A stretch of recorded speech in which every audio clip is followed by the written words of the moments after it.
I don't know if I'm on here live. I'm hoping.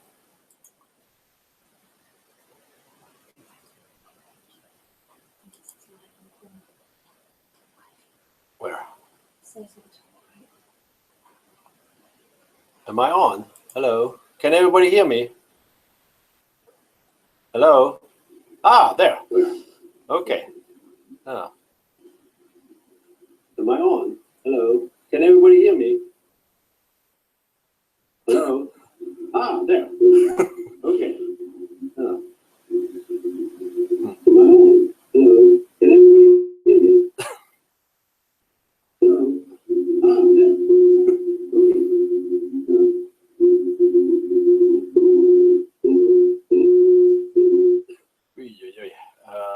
This seems like it's having a time delay.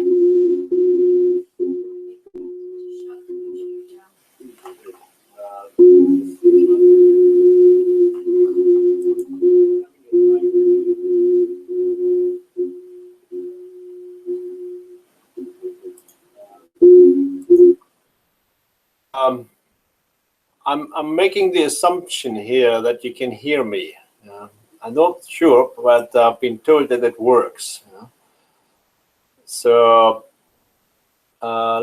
let's go ahead. So welcome everybody, first of all, for this first live session. I've never done anything like this before, so if it all goes completely wrong, it's completely my innocence. But let's hope that it works, and that we also can go through a number of the questions that have been coming in already. So first of all, it's been great to have you in the course. I mean, we're really in the first few days only, and the modules that we've had so far are for introductory purposes. So I think a lot of the questions that you have will come back to in subsequent weeks. So hopefully we can provide a bit more detailed information on those. But I want to start with a question from Mabel.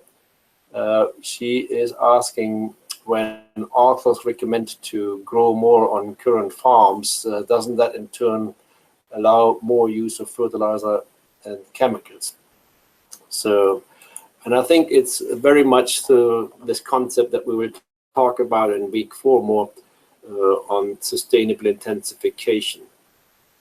We intensify agriculture on existing land and therefore spare natural ecosystems from being cultivated, but at the same time also achieve these higher yields or production levels on the existing land in a sustainable manner, which means we cannot just sort of dump on more fertilizers and chemicals to achieve this. So I think the answer that I would give is that it requires differentiated approaches. We have in many countries in the world yield gaps and efficiency gaps. I'll talk about this in subsequent weeks a bit more. So if we're able to close those, I think the environmental impacts held in check. So we need to be smarter about the use of these chemicals, not just sort of more. And in some countries, actually, what we've seen, for example, in China, it can actually be achieved with a reduction in fertilizers and agrochemical use. But if we go to Africa, for example, we know that if we want to increase productivity on the existing land, we must apply more fertilizers or nutrients of any kind that can also come from local organic sources, simply because crops take them up. So to me, it's in the end all about achieving the right kind of balance between applying inputs and removing inputs with the crop.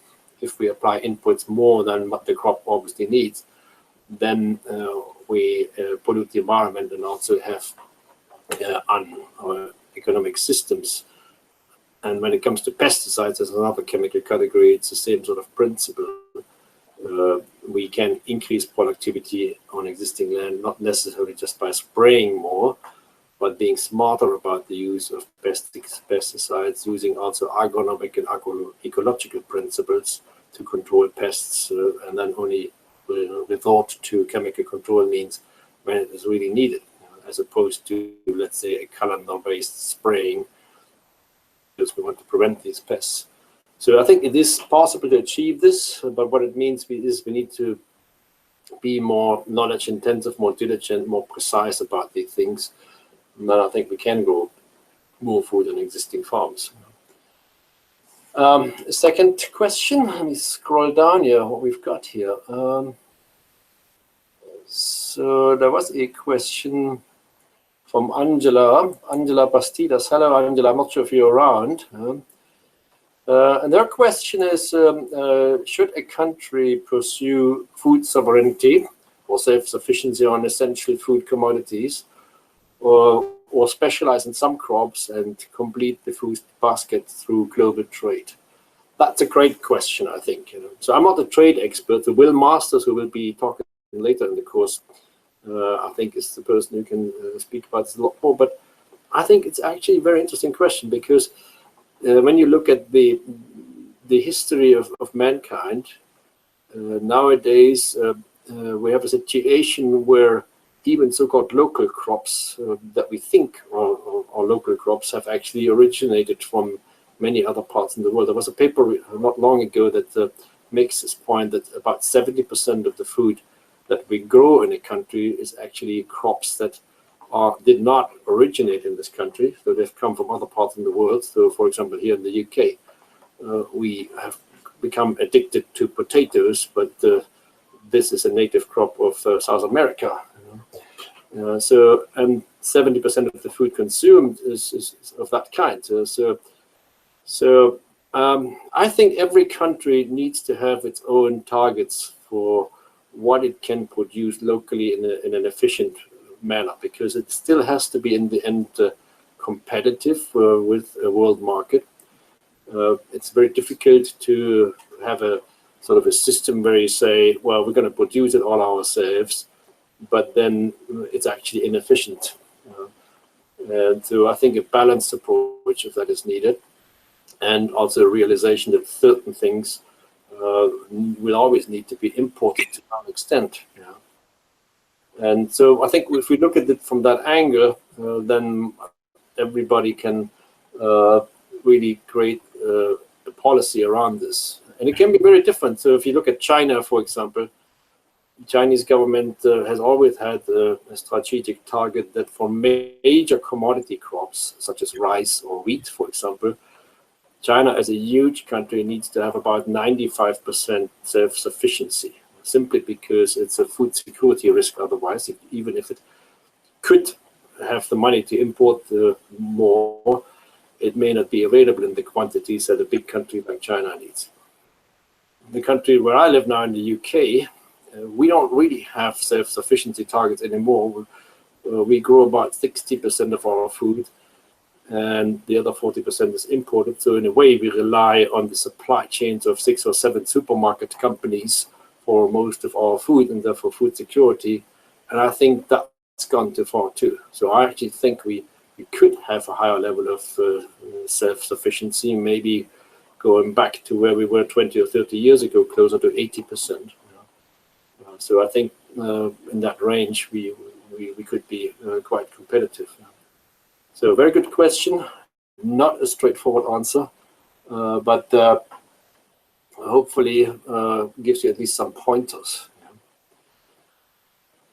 What else? We have a question from Mabel again.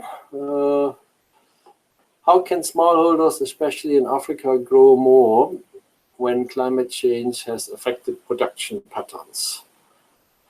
So I'd sort of distinguish between sort of long-term climate trends and change, and shorter-term, more unpredictable climatic risks, or that always are part of agriculture. So we just never really know what's going to happen. Will the rain come at the right time?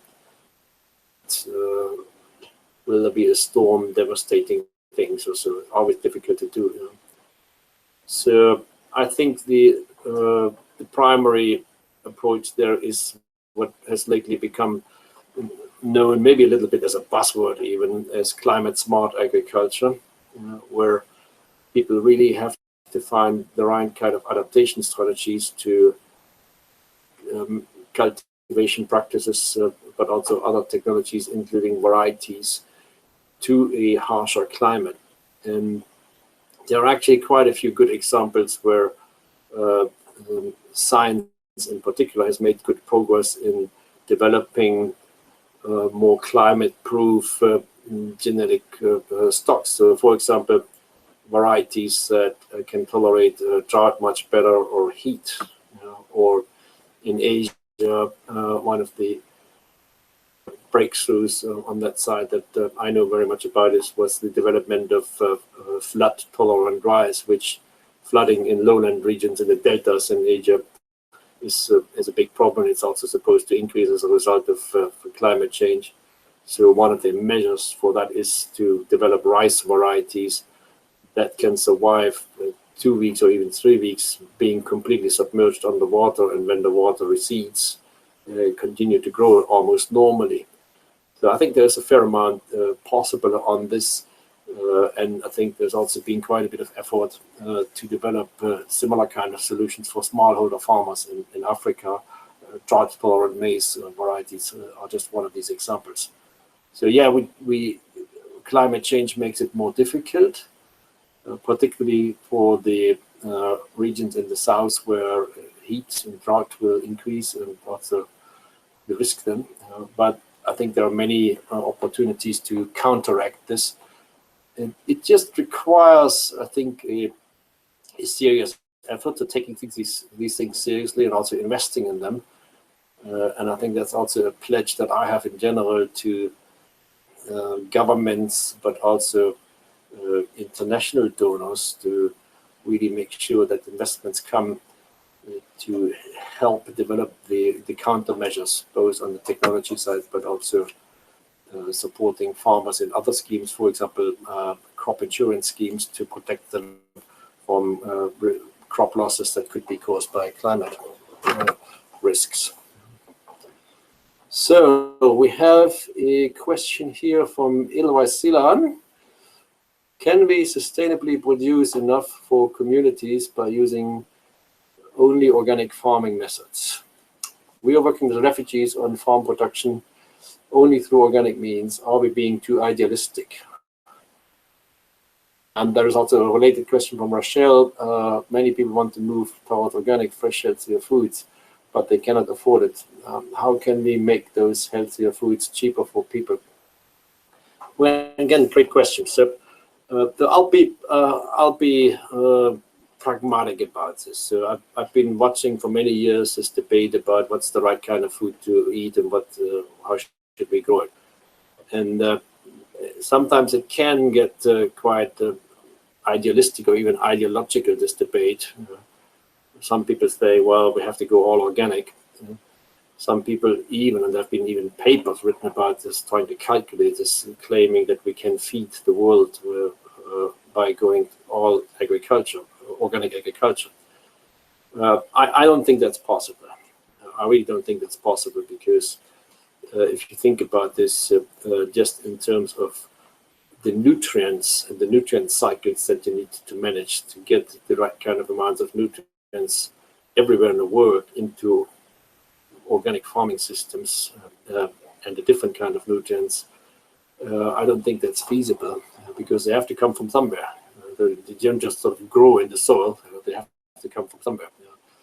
So I take a pragmatic approach that basically says that we need to give people choices. So if you are convinced as a consumer that organic food is the way to go for, that it is better for you or whatever, then we should make more organic food affordable and available for those kind of markets. If you as a consumer say, I believe that food can be produced in a sustainable way and can be healthy with more conventional means, then that's it. So I think we need both. So for me, they're both part of the overall solution. It's not just one or the other. The only pledge I have is basically to say, always keep a healthy distance when evaluating particular solutions. People often may be very passionate about something, and therefore also find it difficult to sort of keep that distance and accept that when it maybe difficult for this particular solution to actually really succeed. So we should not make the mistake, in my view, to promote things, also particularly smallholder formats, that are actually difficult for them to do, or actually may not really help them to get to the next level in terms of their productivity and incomes and everything else. So if we want to promote organic farming and it doesn't lead to better incomes substantially, or is too difficult to do, or whatever else, maybe we should be looking at an intermediate solution that actually is more actionable by larger numbers of farmers. And obviously, promoting organic farming only makes sense if there is a market for it, that you can sell your product to. So I would like to prefer that pragmatic approach. There's been a lot of research on whether organic farming is indeed more sustainable than conventional farming.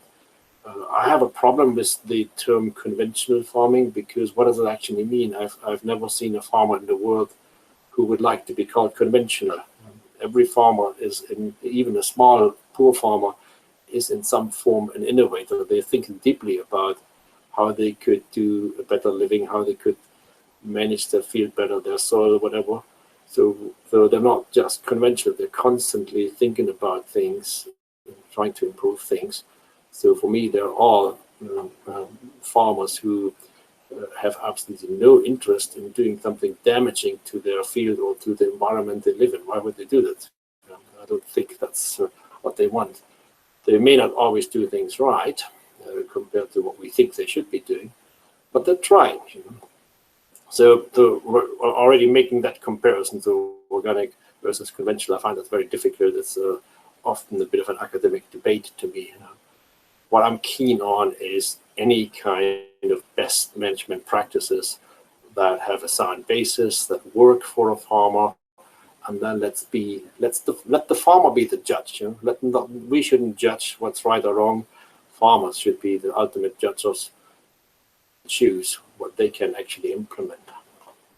But it'd be actually great if some of you want to discuss this further, form a discussion group, and debate it. It's a very big and hot topic.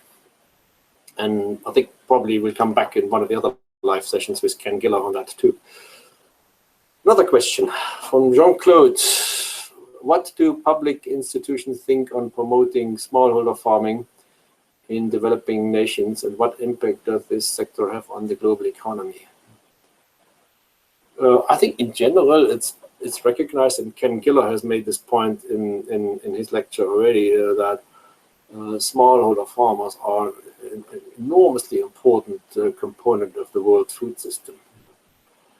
So I think in general, among public institutions, there's strong support to improve smallholder farming. Now, whether public institutions, be it governments or be it international donors or others, always get it right in terms of what they're trying to promote to smallholder farmers, that's another question. But the impact of if you can think of smallholder farmers as essentially, hundreds of millions of small entrepreneurs. And every smallholder farmer to me is a little businessman or businesswoman. And so they do have a big impact on the global economy. I think Ken has alluded in his talk already, and maybe Will Masters will come back to that later in the next few weeks too. Is a big question is what's actually the future of smallholder farming, and that's a very difficult one because you can do the math. And I've spent a lot of time working in Asia and also collecting economic data on let's say the performance of smallholder farmers. And to give you one example, so in lowland rice growing regions in most Southeast Asian countries, for example, farmers typically grow rice on about 1 hectare of land. That's what they have, sometimes even less. So but if it's a hectare and you're growing 2 rice crops a year, and you're doing actually pretty well in terms of good yields and doing many things right, typically the net profit on an annual basis that you can get from this 1 hectare of land is about $1,000. Sometimes a bit more, depending on the prices. Yeah. But that's it. So that's your economic income potential, $1,000. And you're trying to raise a family of 4 or 5 children with it. You're trying to get a good education for these children and healthcare. Not possible, really. So there is an economic ceiling in terms of the size of a farm, and for you to advance, of course, you could say I can grow some higher value crops, so that maybe gets you some vegetables, but even that may get you just another 1,000. So if you wanted to have a catch up in your standard of living, also with the development of people living in the cities, you would actually have to have a slightly larger farm. I'm not talking about big corporation farms, but essentially, if you had 5 hectares instead of 1 hectare, all of a sudden your income could be $5,000 a year or 10,000. That puts you essentially almost an order of magnitude higher in the economic ladder. So we actually need to think actively about this question. For some smallholder farmers, that depends on which part of the world you are, maybe the best future is to actually go out of farming so that others can prosper more and can also use new technologies better. So I would not idealize the life of a smallholder farmer as something that is sort of very nice. It's hard work, and it has limits. And many smallholder farmers that I talk to, often when I ask them the question, do you think your son or your daughter will take over your farm? Most of them will say, well, no, I actually don't want them to do. I want them to go to university and become a lawyer so that they have a better life than me. So I think that's it's an interesting question. But I think for the foreseeable future, at least the next 20, 30 years, a key issue is that there are hundreds of millions of smallholder farmers, and we need to improve their performance in agriculture so that they can have more income. Question from Cecilia Gonzalez. Can you give an example of specific practical transformative change you have seen possible to replicate, adapt to a relevant context, for example, in rice production? Well, thank you for that hint. I've worked on rice for, I don't know, it's about 30 years now, actually, in different parts of the world. So where have there been transformative changes? I would probably example Vietnam, and maybe even the southern part of Vietnam, let's say the Mekong Delta. So zoom back in time. Obviously Vietnam was, and the Mekong Delta in particular, was heavily affected by the Vietnam War. A lot of destruction also, and that essentially set it back. But after 1975, roughly speaking, happened there.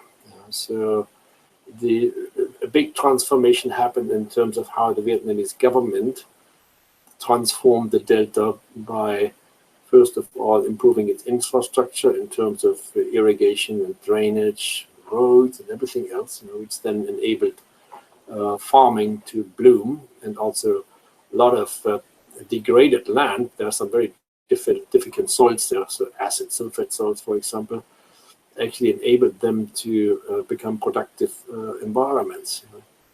So it's now become one of the world's most important rice producing baskets. A lot of the rice that is being produced there is for export, and that essentially has happened over a span of just a couple of decades. So the Vietnamese farmers in that delta very quickly adopted all kinds of new technologies. Some of them they invented themselves. So, for example,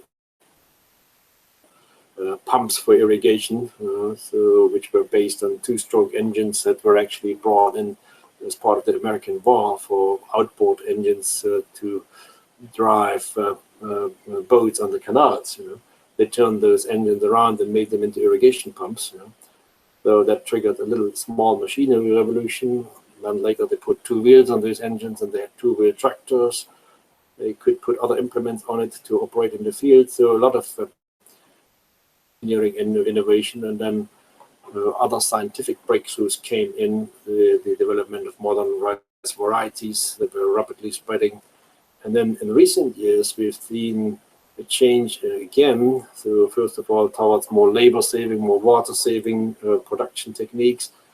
And what's happening now, in particular in the Delta, is much more focus on the next stage, which is more emphasis of quality rice, so higher quality rice, also for the emerging higher end consumer markets and exports. A reorganization of the farming systems, in a sense that many small farmers are now sort of forming sort of business units that they cooperate in, and therefore can take advantage of better supply of inputs, but also knowledge, new technologies, machinery, and also more direct marketing, so cutting out a lot of the middlemen, and more directly linked to export processors, who then also bring actually back standards for more sustainable rice production and provide technical and other support for that, to have more or better best management practices implemented at the level of farms. So very dynamic changes, so not just in terms of higher productivity or the usual types of intensification, but then in recent years, more structural transformations of the entire rice value chain. And I think that's a great example. And there are others of that kind in other countries. So, a question from Stefan Senfberg. Have you also already considered or researched closed loop circle solutions like aquaponics, and the combination of aquaculture and hydroponics? I don't think we'll be covering that in particular in the course, because we had to leave out many things that just couldn't be. We have Johan's lecture in the first week, number 6, on aquaculture as a whole. He refers a little bit to some of these things. So I think I would expand that by sort of more generally saying that there's, of course, a lot of interest now in new types of closed loop farming. So besides the aquaponics systems, where essentially everything gets sort of recirculated, and so you're trying to close the loop, you're trying to have essentially recirculation of nutrients and water and everything for higher efficiency. There are similar solutions in terms of growing vegetables and crops. Vertical farming is a very popular thing where a lot of entrepreneurial investments are being tried out. So imagine factories in which, or also sort of almost like skyscrapers, in which things are being stacked on top of each other, and plants grow under artificial conditions, so light and water and nutrients provided in pretty optimal conditions. So I'm watching that with interest. I'm still a little bit skeptical from a point of view that obviously at the moment these things are very cost intensive. So, and that is all a matter of scale. So with any new technologies, costs will come down.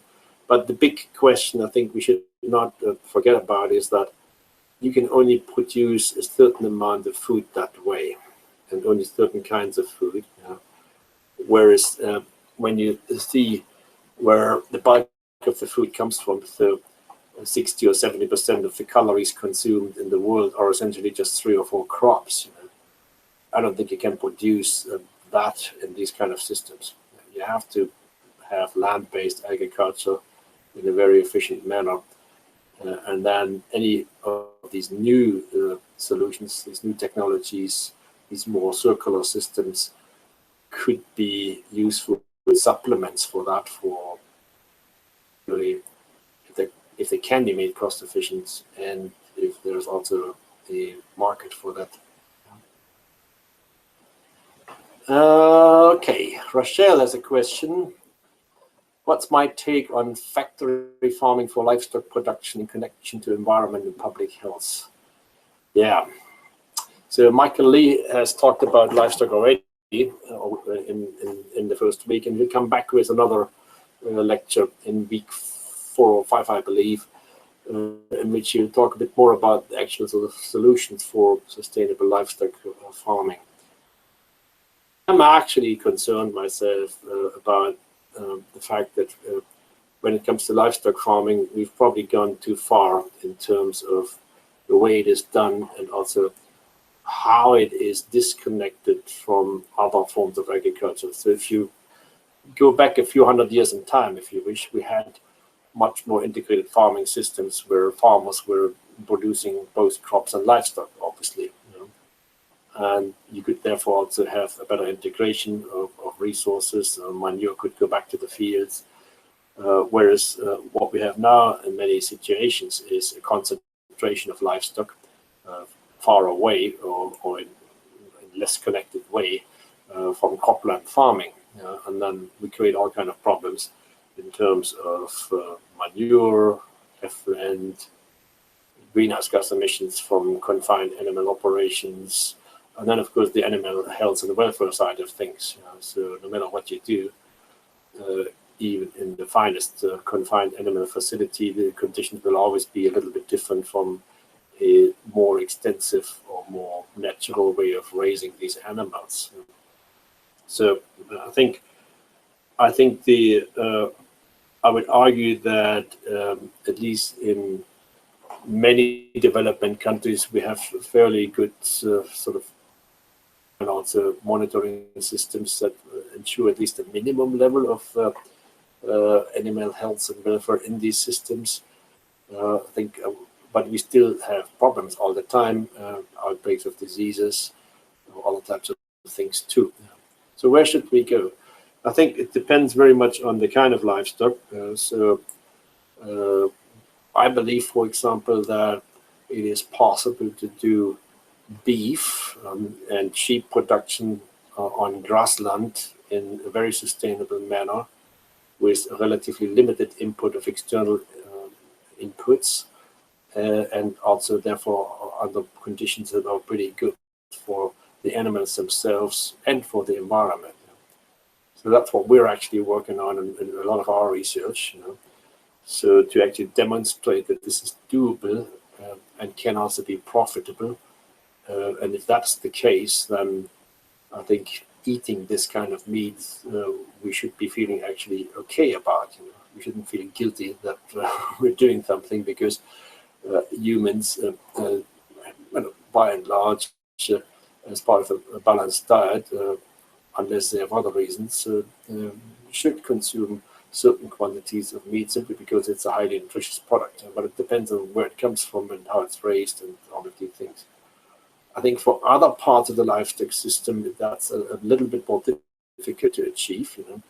And if you take the milk sector, the dairy sector, for example, we have nowadays a lot of milk being produced by cows that have become like super athletes that produce 10, 12,000 liters of milk.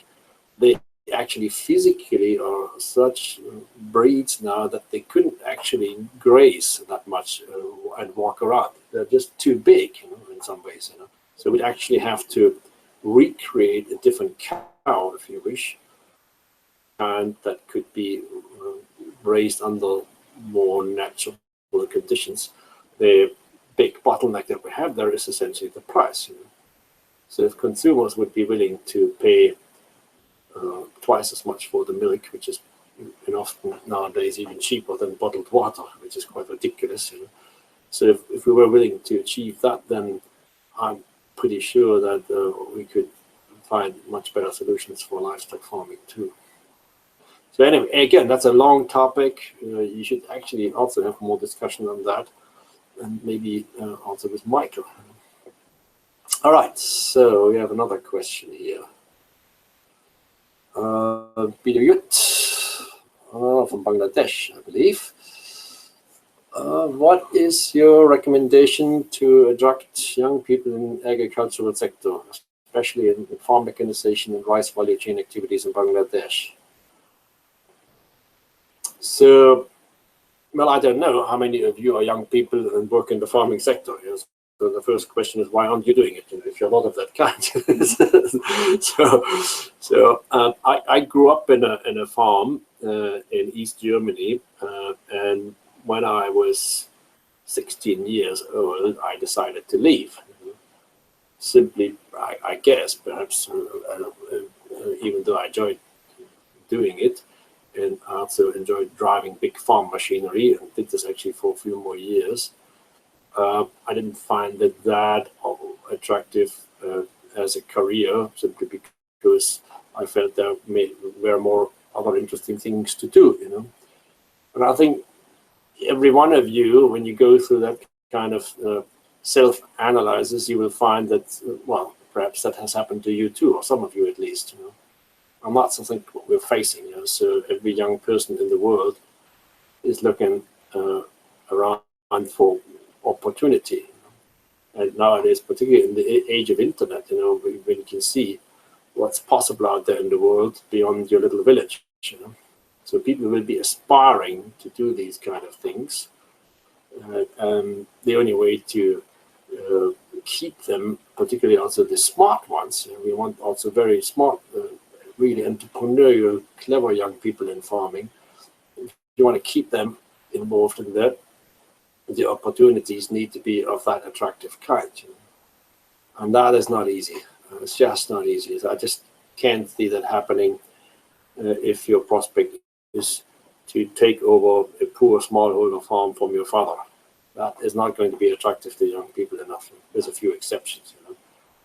Even if you are more developed country, so you would still find that farming is pretty hard work for often not much reward compared to what you could earn or do or enjoy in life living in London, for example. You know?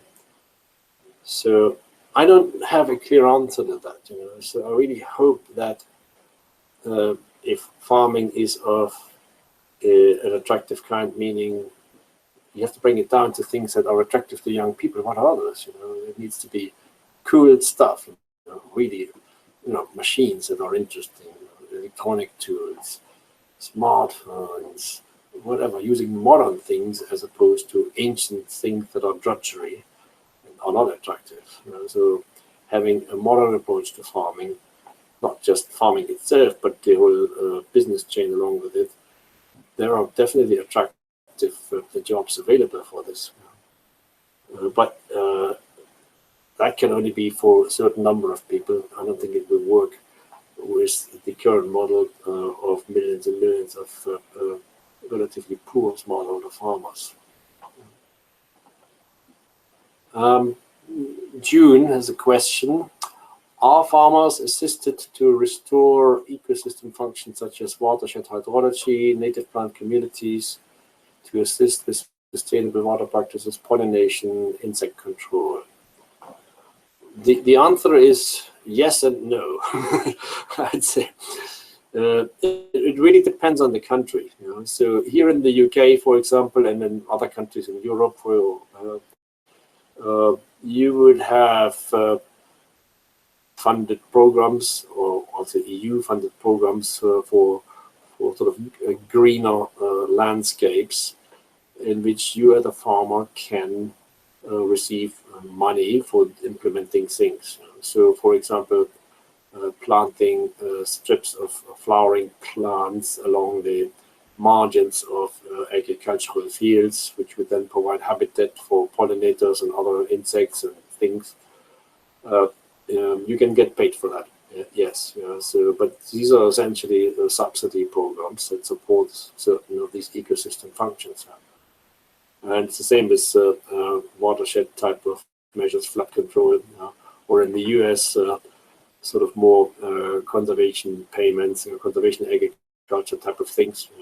So to reduce erosion and improve also hydrological conditions. Or I remember in Germany there was a big effort in the last 20 years to increase the area of forest. It's now over 30%, and farmers essentially were encouraged to plant more forest, and they could receive money for that. So I think that these things are valuable and useful. It's largely a commitment that governments have to make to support these things. So if we as a society think these are important things to have, then we should put pressure on politicians to implement these kind of things. They should also not become endless, costly, permanent entitlements. The ideal situation, I think, would be if one had scientifically sound solutions that encourage farmers to do all these things without these payments, because they show clear results in terms of also improving ecosystem services that then are beneficial for their farming itself. So if we only pay them to do these things just because we want them to do these things, it may not be enough, and of course it costs money. So, but if we can demonstrate this practically, I think it will work. So, for example, for insect control in Asia, we were for a long time involved in ecological engineering approaches that farmers planting flowering plants on the bunds between rice fields to essentially attract beneficial insects, which would then control pests in rice, so bugs eating bugs sort of thing. That makes sense. The only problem with this is that planting flowers on a bund doesn't give you any additional income as a farmer. It's actually more work. So what they're now trying to do is replacing this with plants on the buns, vegetables that actually also add more value, but still have that beneficial effect on insects. So if we can find out solutions like this that improve ecosystem services and add more value to the farmer, that'll be great. That's much easier than relying on government handouts. We have a question from Mutio Yanda. How can private sector, especially business management companies, become part of responsible production consumption towards feeding a hungry planet? Yeah, that's a great question. So I think all too often we fall a bit into the trap as looking at companies as sort of big evils, So, well, they're destroying the environment, they're all after profit, they're controlling the food system, whatever. Yeah. So, and of course there are examples of this kind. So, and in a market-oriented, consumer-driven economic model that dominates most of the world, it's inevitable that that's happening because consumers want cheap things. So, but there are, I think, increasingly good examples of companies who also pay a lot more attention to sustainable management practices, and even some of the very big ones try to implement those in their business models already. When the new Sustainable Development Goals were developed, and I was part of that process a couple of years ago, there was actually from the beginning, at least in the Sustainable Development Solutions Network that I was part of, a strong presence of the business community, including major companies, but also umbrella organizations. I think what we will see is actually that more and more companies will feed thinking on sustainable development goals into their own business models, not just doing the things out of sort of corporate responsibility and making it look good in their glossy reports, but actually increasingly also looking at it as a business opportunity. So I actually think that's where it needs to go. The companies need to see, right, we also need to be at the forefront of these kind of solutions and invest in that. And I actually think we see more and more of these examples already. And it kind of leads to my next question here from Bishop Huang. In my country, many agricultural business models using contract farming broke after several years. People argue over the fairness in contract farming. What's kind of fairness in this situation? Yeah, contract farming, so essentially meaning linkage between a farmer and a marketeer, if you wish, so selling directly to a company or being contracted by the company to grow something. It's quite common all over the world in various ways. So I think here in the UK, for example, it's very common in sort of vegetable farming. So the contract are things simply because supermarket chains have specific requirements and also want to control their supply chain in a way to make sure that they get the right kind of stuff and can also demonstrate to their customers that it is grown in the right way. But it's not just restricted to the rich countries. I think later at some point in the course, we'll have a live session with a representative also from Nestle, who will talk about their approach to sustainable sourcing of key raw ingredients. And Nestle is actually interesting because they source through contract farming arrangements raw materials from over 550,000 farmers worldwide, and most of these are smallholder farmers. So they've decentralized a lot and have developed essentially a business model that tries to source these directly from these farmers. And what they've often told me is that they're doing this not just wanting to be nice to these farmers, but primarily because for a big company of this kind, the most important thing is to source food and other ingredients in a reliable manner and at high quality. And therefore, it is good for them to do it through this kind of large-scale contract farming. So if it is of this kind, then it's like a long-term commitment also by the company, and usually translates also into great benefits for farmers, because along with that, they improve their skills and practices. They get access to knowledge and inputs that they otherwise wouldn't have, and they have a secured market to sell to. So that's, I think, a proven model. There are, of course, many other contract farming models that are of the less fair kind. And I think that's where the question is coming from. So if they're of this kind, then in the end, farmers end up at the short end of the straw. That's not right. But I think increasingly good examples for this, and I would actually believe that as part of the sort of broader picture of the future of agri-food system in the world, is very important actually. So a question from a student: how effective are global working groups at moving the needle on issues like greenhouse gas emissions from agriculture, land grabbing, improving the livelihoods of smallholder farms, etc.? Are there any successful examples?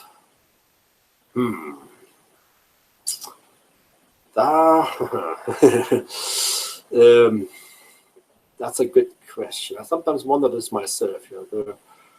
That there's when you look at this, there's huge numbers of these kind of initiatives, committees, panels, working groups, platforms, commissions, whatever they're called, and loads and loads of meetings and conferences and declarations and papers. So one can get lost in that, and sometimes I think one can wonder how effective all that is. I'm a little bit unsure myself how to answer that question. So I think you need to have those kind of discussions simply for the sake of keeping a close eye on all of these issues.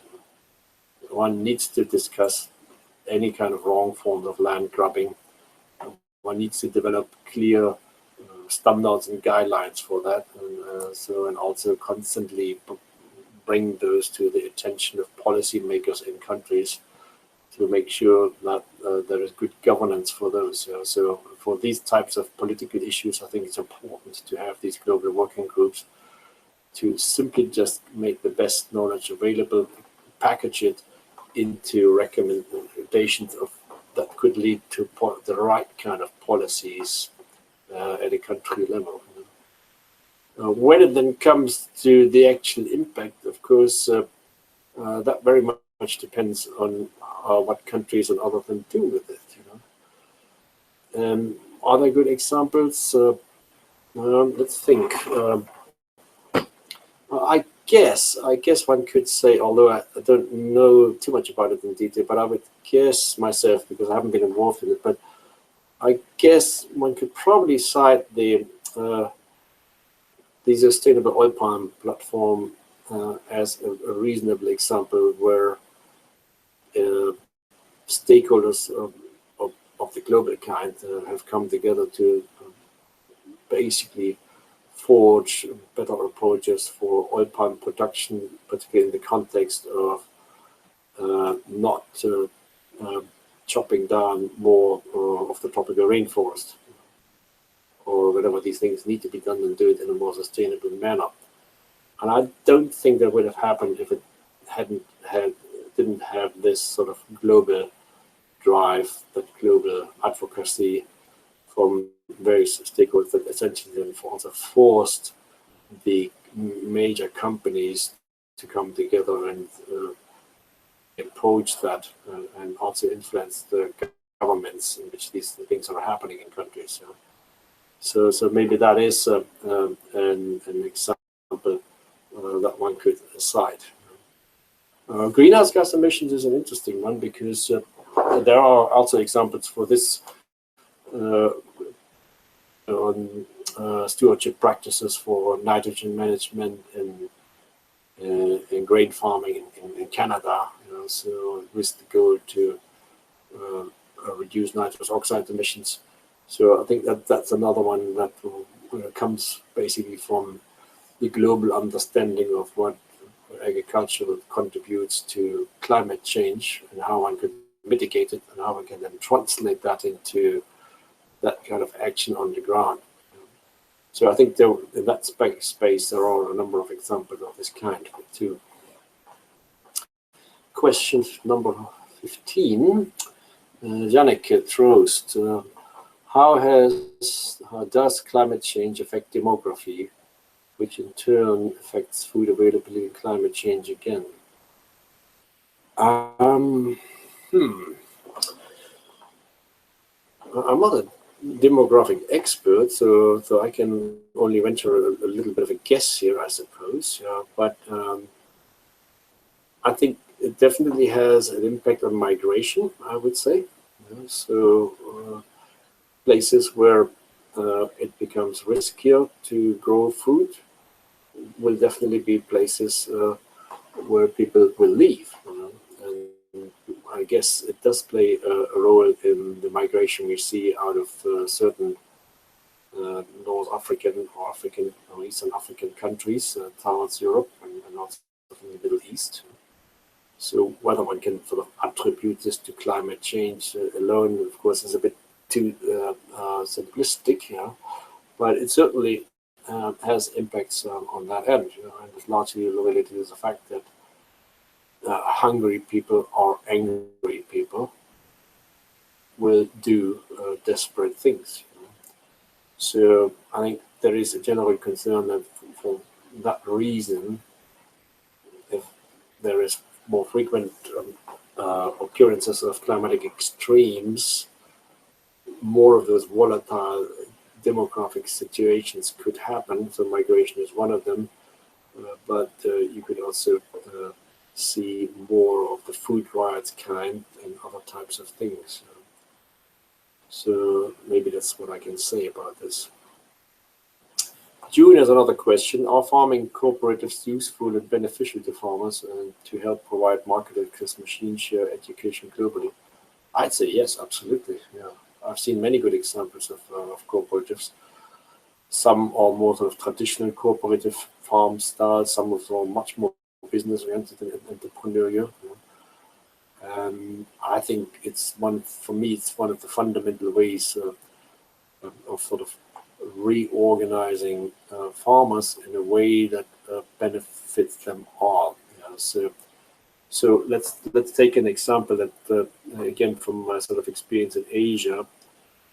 So when we were working on mechanization solutions in, let's say, the rice wheat areas in the Indo-Gangetic Plain in northern India, Nepal, Bangladesh. So one of the constraints, the reason for mechanization was that the labor was becoming scarce and expensive. So the mechanization was absolutely necessary, but also allowed to actually do better economic practices. You could do the right thing at the right time. But the problem then becomes that an individual farmer cannot afford buying a machine, and actually would be inefficient, because if you use that machine only on your little piece of land and then the rest of the year it just sits around doing nothing, you have spent a lot of money for an inefficient use.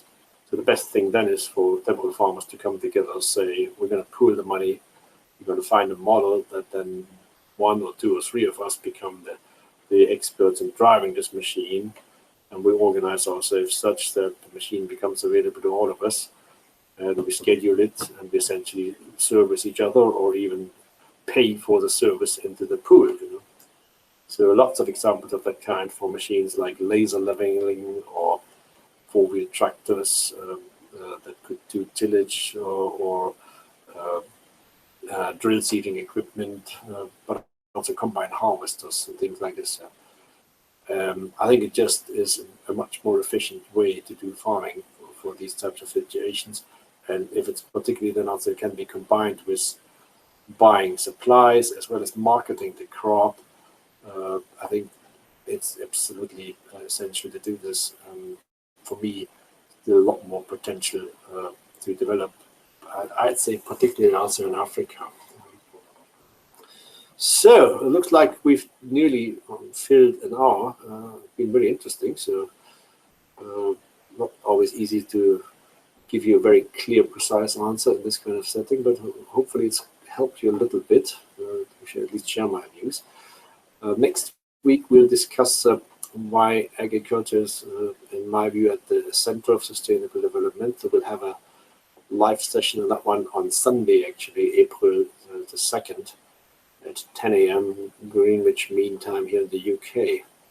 So tune in then again, and until then, enjoy watching the next elements of the course. Thank you, everybody.